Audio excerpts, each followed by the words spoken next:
কিছু হাস্যকর ঘটনা আমাদের দেশে বর্তমানে দেখতেছি। আসলে হাসবো না কাঁদবো না কি করবো না নিজেও বুঝতে পারছি না। বঙ্গবন্ধুর 32 বাড়িটা ছিল, সে বাড়িটা তো ভেঙে দিয়েছে। আবার সে বাড়ি নিয়ে মিথ্যা ছড়াচ্ছেন আপনারা। আমাদের বাংলাদেশে কিছু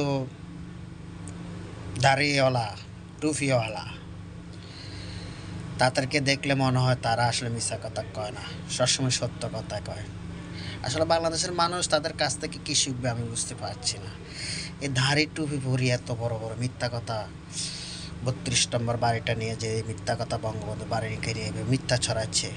ওইখানে নাকি আয়না করছিল, ওইখানে মানুষের আড্ডি পাওয়া গেছে, স্কুলের ছাত্র জুতা পাওয়া গেছে, স্কুলের ছাত্রদের ড্রেস পাওয়া গেছে। এভাবে মিথ্যা ছড়াচ্ছেন আপনারা কেন? দেশটাকে কি বিভ্রান্তিতে ছড়ার মধ্যে রাখবেন?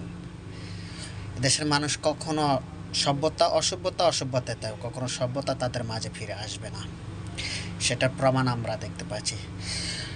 যাদের ভারী ঘর ভেঙতেছেন আপনারা, সেই ভারীতে আবার লুটপাট চালাচ্ছেন। বলেন, এটা কি বাংলাদেশ চেয়েছিল 5 জুলাইয়ের পরে? দেশ কীভাবে চলবে এখন আপনারা বলতে আসছেন। আবার আর যে স্বপ্নে বঙ্গবন্ধুর বাড়ি ভাঙতেছে, ওখানে আবার দেখতেছে ফিরিস্তা আসি নাকি তাকে বলতেছে ও বাড়ি ভাঙার জন্য। ও বলে বাংলাদেশের মানুষের জন্য ভালো কাজ করতে আছে। শালার চেহারা দিকে এলে তাকালে দেখে শয়তানের বাচ্চার মতো ওর সামনে ফিরিস্তা আসছে। আসলে এদের ইমান নষ্ট হয়ে গেছে। বাংলাদেশের মানুষের যারা বর্তমানে যে লুটপাট, লুটরাজ, মানুষের বাড়িতে ডাকাত, রাত্রেবেলা রাত বাড়ি ভাঙার জন্য, ডাকাতি করার জন্য যারা যাচ্ছে, তারা কি একসময় কি বুঝবে না এদেশের হিংসাবিদ মূলক রাজনৈতিক? আজ তুমি করতেছ, কাল আরেকদিন করবে, কাল আরেকজন করবে। তো এখনো তোমরা নিজের উপর শুধরাও, কীভাবে দেশটা ভালো হয়ে চলবে সেটার দিকে লক্ষ্য রাখো।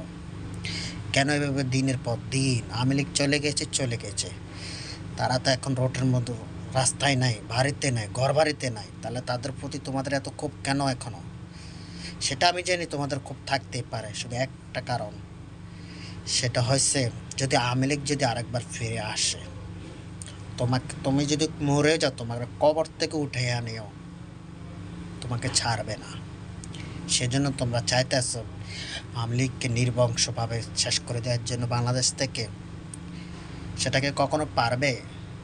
বাংলাদেশ কি, এরা আওয়ামী লীগ কি এত ছোট একটা দল তুমি যে এতে এক ধাক্কাতে চলে যাবে, পড়ে যাবে, মিশে যাবে? তোমরা হয়তো ছোট ছিলে, হয়তো তোমরা এখন যারা স্কুল বয়সী, কলেজের বয়সী যারা আছো, তারা হয়তো বয়স বেশিও না, আমার চেয়ে কম অনেক। তবে আমার যেটুকু সাধারণ জ্ঞান থেকে আমি বলছি, পড়ালেখা যাই করছি, তবে তোমাদের চেয়েও ভালো পড়তে পারবো, তোমাদের চেয়ে ভালো ইংলিশ করতে পারবো। ৭৫-এর পর যখন বঙ্গবন্ধুকে খুন করা হয়েছে, ৭৫-এর পর বঙ্গবন্ধুর মরার পর বঙ্গবন্ধুর পাশে মানুষ আসতে দেয়নি যা নামাজের পরে, গুল্লি ধরে রাখছে, কোনো কেউ যায় নামাজ দেবে না। যখন বঙ্গবন্ধুর পক্ষ যারা কথা বলছে তাদেরকে দড়ি মেরে ফেলতো,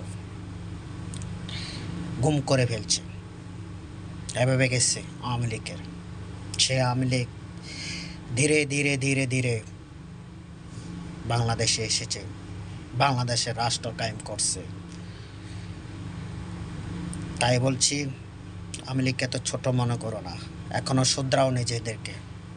তোমাদের জন্য ভালো হবে, দেশের জন্য মঙ্গল হবে। তোমরা যে অবস্থা করেছো এখন দেশটাকে, সেটা আর 50 বছর উঠবে কিনা দেশটা এভাবে ভালোভাবে, সেটারও তো গ্যারান্টি নাই। ঠিক আছে, সবাই ভালো থাকবেন। আর আমার কথাগুলো যদি আপনাদের ভালো লাগে, অবশ্যই চ্যানেলটাকে সাবস্ক্রাইব, লাইক, কমেন্ট করে দিবেন। আর যারা আওয়ামী লীগপন্থী তারা অবশ্যই কমেন্ট করবে, সাবস্ক্রাইব করে দিবেন। সবাইকে ধন্যবাদ।